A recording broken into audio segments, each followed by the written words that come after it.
Halo semuanya, jumpa lagi dalam video saya kali ini. Saya akan mendemonstrasikan kontekstual modul 1.1, yaitu tugas 1.1a.6 dengan judulnya Pemikiran Filosofi KHD, yaitu Ki Hajar Dewantara, CGP Angkatan ke-7. Perkenalkan, nama saya Risma Dalena. Baik, berbicara tentang KHD yaitu Ki Hajar Dewantara, ini memiliki semboyan dalam pemikiran KHD. Yang pertama semboyannya itu adalah Ingarso Sung Tulado. Nah, artinya seorang pendidik itu harus mampu memberikan teladan yang baik dalam tindakannya terhadap khususnya anak-anak. Lalu dilanjutkan dengan yang kedua, yaitu Ing Madya Mangun Karsa. Nah, artinya pendidik yang juga mampu membangkitkan semangat belajar yang menyenangkan bagi peserta didik kita, bagi anak-anak. Dan yang ketiga, Tuturi Handayani. Artinya, pendidik yang mampu benar-benar mampu mengenali dan mengembangkan potensi peserta didik. Jadi, semboyan KHD itu adalah Ingarso Sung Tulado, Ing Madya Mangun Karsa, Tuturi Handayani. Ini untuk semboyannya ya. Lalu kita masuk dalam pemikiran KHD yang pertama. Memahami dan menghayati pribadi sebagai manusia yang merdeka untuk terus belajar serta meningkatkan kapasitas diri. Ini sebagai seorang pendidik ya. Nah, ketika kita mampu mengenali diri kita sebagai pendidik, kita juga akan mampu merasakan, dapat mampu mengenal, dapat mampu menemukan potensi peserta didik kita. Sehingga kita tahu kekuatan dan kelemahan diri kita yang akan kita selaraskan dan kita akan relevankan kepada konteks murid kita saat ini dengan kodratnya. Nah, jadi menurut Ki Hajar Dewantara itu pendidikan itu adalah tuntunan dalam hidup tumbuhnya anak-anak sehingga dapat bertutur kata lembut, mendengarkan pendapat, memotivasi untuk gemar dan senang belajar sehingga mencapai kebahagiaan yaitu keselamatan. Ini menurut KHD yaitu Ki Hajar Dewantara. Nah, ada perbedaan pembelajaran sistem pengajaran zaman kolonial dengan masa kini. Yang pertama, perbedaannya adalah jika pada zaman kolonial itu akan meminta murid untuk berdiri di depan kelas saat tidak mengerjakan tugas. Nah, pendidikan itu adalah tuntunan di dalam hidup tumbuh anak-anak. Jika saat zaman kolonial, ketika anak tidak melakukan tugas, maka akan diberi hukuman. Untuk saat ini, masa kini, kita tidak bisa lagi memberi ke mereka hukuman. Tetapi kita berusaha bagaimana menuntun anak menyadari peserta didik kita agar mereka sadar akan kesalahannya. Lalu yang kedua juga, pada zaman pengajaran kolonial, sistem pengajarannya adalah murid itu akan duduk rapi menghadap ke depan dengan kelas yang hening. Tidak ada suara yang ribut.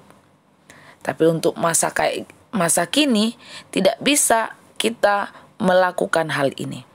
Karena setiap anak itu memiliki karakter yang berbeda, potensi yang berbeda. Itulah tugas kita sebagai pendidik untuk menemukan, untuk mengenali, bahkan mengembangkannya. Lalu yang ketiga, memiliki ranking nilai. Yang keempat, menyeragamkan tugas. Dan mungkin kalau zaman kolonial ini hanya anak-anak yang memiliki orang tua pangkat atau jabatanlah yang berhak untuk mendapatkan pendidikan. Tapi masa kini semuanya bisa dan harus mendapatkan pendidikan. Nah, berbicara dengan merdeka belajar, menurut KHD atau Ki Hajar Dewantara, berarti kita harus mendidik dan mengajar mereka, yaitu peserta didik. Berbicara tentang mendidik itu adalah sebuah upaya dalam memajukan perkembangan, baik secara budi pekerti, pikiran, dan jasmani. Tujuannya agar dapat memperbaiki perilaku peserta didik. Lalu kalau mengajar itu berarti kita harus juga mendidik murid, baik dalam pengetahuan, keterampilan dalam berpikir, serta mengembangkan kecerdasan batin. Sikap dalam kerjasamanya, empati, menghargai sesama, bahkan membekali murid dengan kebudayaan bangsa.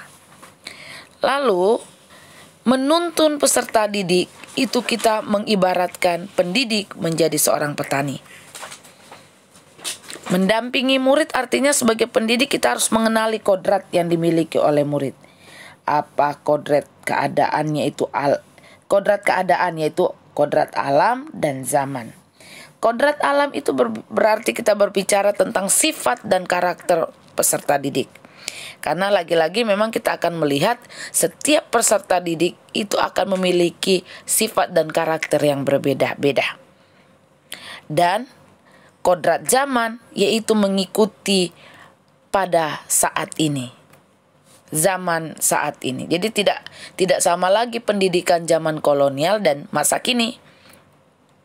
Pendidik juga harus adaptif terhadap perubahan, serta mampu memfasilitasi proses belajar yang sesuai dengan keadaan lingkungan atau itu zamannya, kodrat zaman itu. Dan menemukan potensi murid dengan 3 asas trikon, yaitu kontinu, konvergen, dan konsentris. Nah, asas dari trikon ini menjadi jawaban yang tepat dalam menuju pembelajaran yang berpihak pada murid. Nah, lalu dengan trikon ini, guru juga mampu akan merancang pembelajaran yang berkelanjutan. Guru juga bisa terbuka kepada peserta didik dan berdasarkan kebudayaan juga. Inilah menuntun peserta didik ibarat petani. Sehingga guru itu akan berusaha untuk memberikan, untuk merawat. Bagaikan kita seorang petani yang merawat, yang menanam tumbuhan atau padi. Lalu selanjutnya KHD yang ketiga adalah budi pekerti. Budi pekerti ini adalah hasil bersatunya gerak pikiran, perasaan, dan kehendak sehingga menimbulkan suatu tenaga. Lalu pendidik itu akan melatih murid untuk berani berpendapat, mengasah perasaan serta perilaku, dan memunculkan kehendak. Budi pekerti juga itu merupakan perpaduan antara cipta rasa, dan karsa, sehingga terbentuk mulai dari keluarga, dari sekolah, bahkan dari masyarakat. Jadi 3 hal ini atau 3 tempat ini atau 3 oknum ini, 3 wadah ini, inilah yang akan membentuk budi pekerti seorang peserta didik dalam perpaduan cipta, rasa, dan karsa. Lalu pemikiran KHD selanjutnya adalah bermain dan berpihak pada anak. Nah, bermain adalah salah satu cara atau strategi agar kita mampu menyalurkan pembelajaran. Karena pembelajaran yang diintegrasikan sambil bermain itu akan membuat anak belajar yang menyenangkan. Jadi anak bukan hanya melihat tapi juga melakukan, yaitu dengan permainan. Yaitulah makanya dalam KHD itu adalah bermain taman siswa, bermain dan belajar. Lalu berpihak pada anak artinya memberikan kebebasan kepada peserta didik dalam mengembangkan idenya, dalam mengembangkan pemikirannya. Sehingga pendidik mampu melatih murid untuk berani berpendapat, untuk berani mengasah perasaannya serta perilaku dan memunculkan kehendak. Ini juga bisa dari keluarga, bisa dari sekolah berangkatnya atau timbulnya, dan masyarakat. Lalu yang terakhir di sini ada pendidikan yang mengantarkan keselamatan dan kebahagiaan. Jadi menurut KHD, setiap murid itu memiliki kodrat atau potensi yang berbeda, sehingga seorang pendidik harus mampu menemukan, memunculkan, bahkan mengembangkan potensi yang ada di berbeda-bedanya peserta didik. Karena mendidik itu artinya menuntun murid untuk selamat dan berbahagia.